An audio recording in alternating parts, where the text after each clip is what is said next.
Welcome to this tutorial.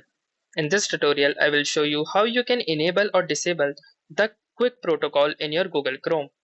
The QUIC or the QUIC protocol is a network protocol which is developed by Google to improve the performance of web pages and user experience. However, it may compromise a little bit of security.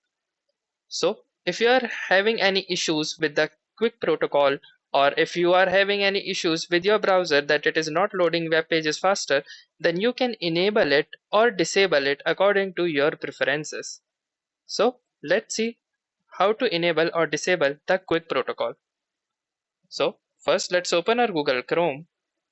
And one thing to note is that this QUIC protocol cannot be altered by going to the settings. It is a Chrome flag and thus we will need to access the Chrome flags. If you don't know how to access Chrome flags, simply go to the search bar and type the following address. You need to type Chrome followed by a colon, then 2 forward slashes and then flags, all in small caps. Then hit the enter key. Once you do, you will land on this particular page.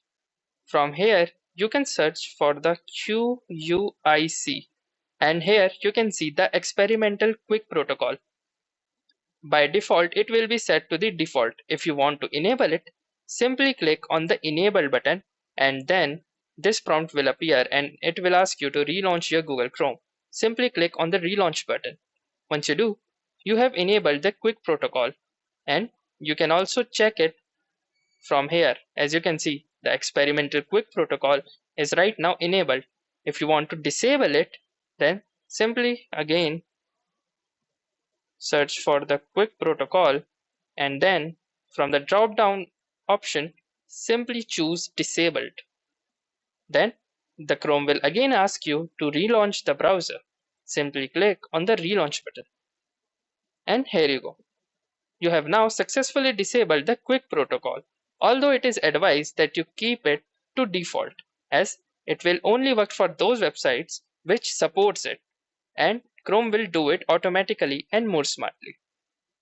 If you like this video, make sure to hit the like button as well, comment on this video, share it, and don't forget to subscribe our channel. Thank you for watching and have a nice day.